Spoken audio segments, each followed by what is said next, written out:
రూపాయలు 90 రూపాయలకు పడిపోయింది పరిస్థితులు. ఇలాంటి పరిస్థితుల మధ్య ఆ రైతులు తల్లడిల్లిపోతూ ఉంటే పరామర్శించేవాడు లేడు.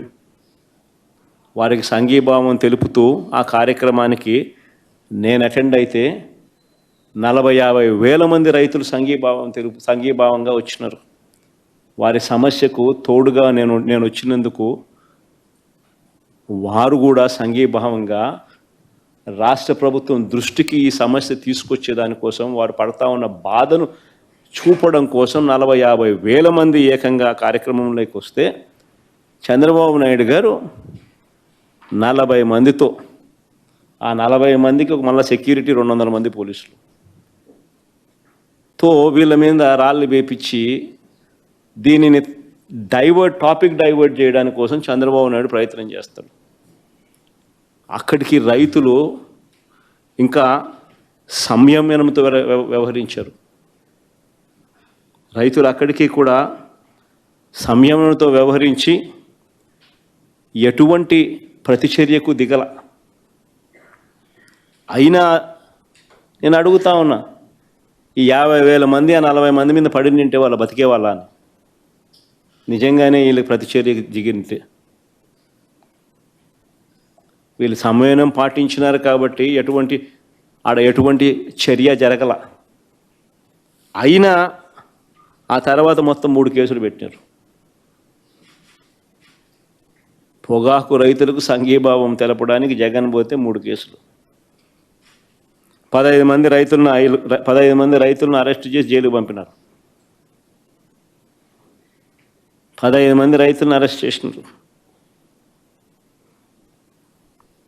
నేను అడుగుతాను ఇదే చంద్రబాబు నాయుడు, మేము రైతులకు అండగా నిలబడితే నీకు వచ్చిన నష్టం ఏమిటి అని అడుగుతాను.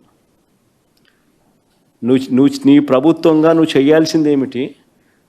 నీ ప్రభుత్వంగా నువ్వు చేయాల్సింది చేసి ఉంటే ఈ పరిస్థితి వచ్చి ఉండేదని అడుగుతా ఉన్నా. ఆయన చేయాల్సింది చెయ్యడు. ఎవరైనా ప్రశ్నిస్తే తిరిగి వారి మీద కేసులు పెట్టడం, అరెస్టులు చేయడం, సేడిస్టిక్గా వ్యవహరించడం, ఇది చంద్రబాబు నాయుడు చేస్తూ ఉన్న సేడిజం.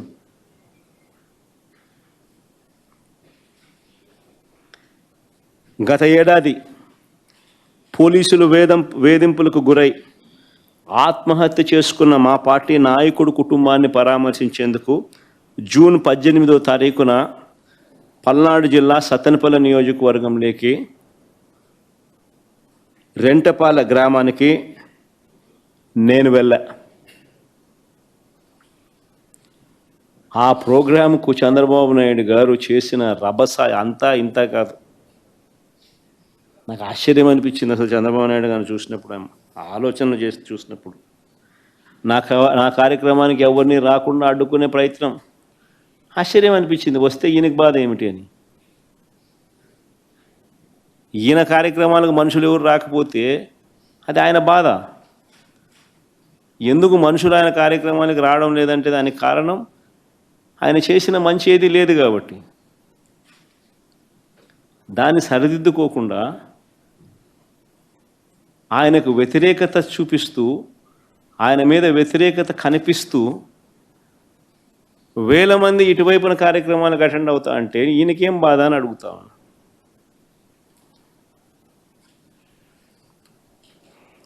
నా కార్యక్రమానికి ఎవరిని రానికుండా అడ్డుకోవడం, నాయకులకు కార్యకర్తలకు నోటీసులు ఇచ్చి బెదిరించడం,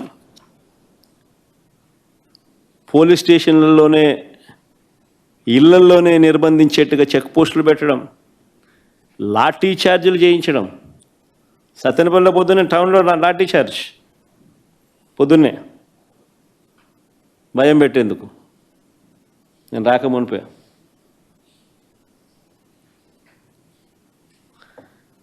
కార్యక్రమానికి పోలీసులు భద్రత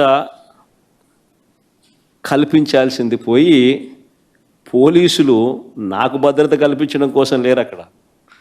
పోలీసులు నా కార్యక్రమానికి ఎవరు రాకుండా చూసుకునే దానికోసం పోలీసులను పెట్టినారు.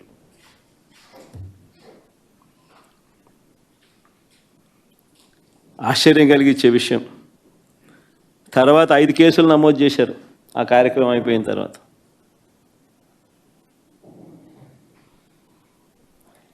సినిమా డైలాగుల్ని పోస్టర్లుగా పెట్టినందుకు ఇద్దరిని రిమాండ్కు పంపారు. సినిమా డైలాగులను పోస్టర్లుగా పెట్టినందుకు. నేను అడుగుతా ఉన్నా, నీకు అంత కష్టంగా ఉంటే సెన్సార్ బోర్డులో దానికి ఎందుకు పర్మిషన్ ఇవ్వాలా? డైలాగులు తీసేయండి. ఇంకా బాలకృష్ణ సినిమాలు, ఆ పవన్ కళ్యాణ్ సినిమాలు చూస్తే ఇంకా పెద్ద పెద్ద డైలాగులు కనిపిస్తాయి. నాకు ఇప్పుడే ఇక్కడికి వచ్చి ప్రెస్ మీట్కి ముందు శ్రీహరి నాకు చూపించినట్టు కొన్ని డైలాగులు, ఆ సినిమా డైలాగులు, వాళ్ళ సినిమా డైలాగులు చూస్తే ఇంకా దారుణమైన డైలాగులు.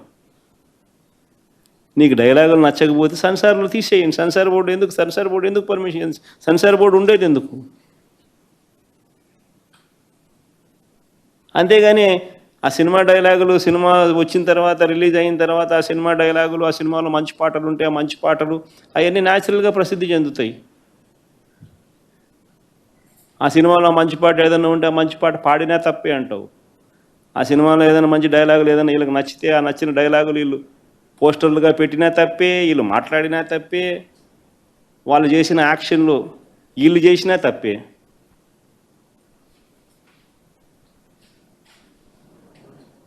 వాళ్ళు ఇలా అన్నా తప్పే, వాళ్ళు ఇలా అన్నా తప్పే. ఎందుకు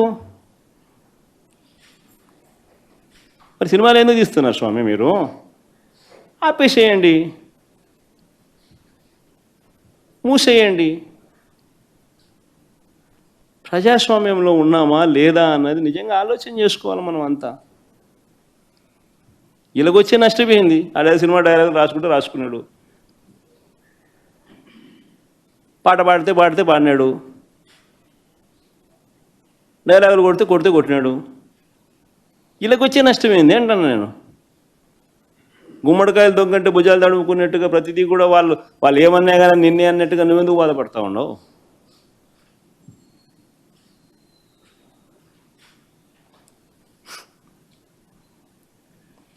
నూట 131 మందికి నోటీసులు ఇచ్చినారు. 131 మందికి నోటీసులు ఇచ్చినారు.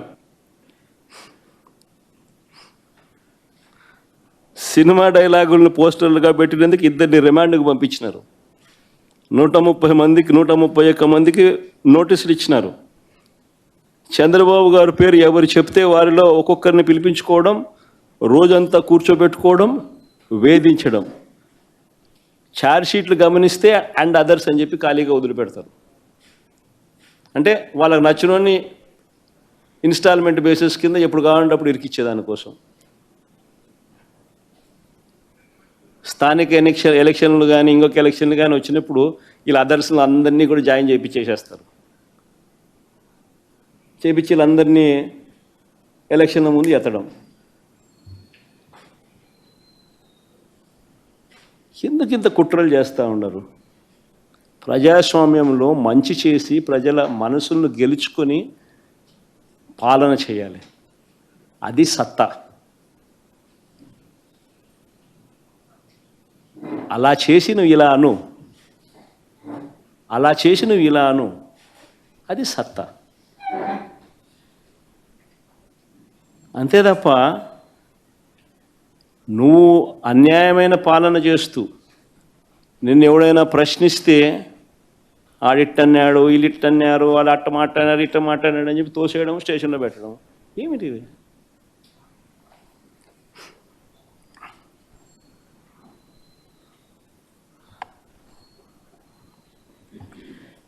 చివరకు పోలీసులు దారుణాలు నిజంగా ఏ స్థాయిలోకి వెళ్ళిపోయినారంటే, చివరికి పోలీసులు దారుణాలకు తన కొడుకును కోల్పోయిన వ్యక్తి. పోలీస్ అట్రాసిటీస్ వల్ల తన కొడుకు చనిపోతే ఆ చనిపోయిన ఆయన మా లీడరు, ఉప సర్పంచ్, వాళ్ళ ఇంటికి నేను పోయినా ఆ పెద్ద ఆయన్ను పరామర్శించేందుకు. ఎంతటి దారుణం అంటే, పోలీస్ అట్రాసిటీస్ వల్ల చనిపోయిన వ్యక్తిని బెట్టింగ్ కేసులో చనిపోయినారని బెట్టింగ్ బ్యాచ్లో పెట్టేసినారు. అంటే ఉప సర్పంచ్ బెట్టింగ్ అంట. ఏమన్నా పద్ధతి దొంగ కేసులు పెట్టడంలో కూడా? నిజంగా చంద్రబాబు నాయుడు ఇంత మానవత్వం మర్చిపోయి, చంద్రబాబు నాయుడు అనే వ్యక్తి తానే మాట్లాడుతూ ఉన్నాడు ఈ మాటలన్నీ కూడా.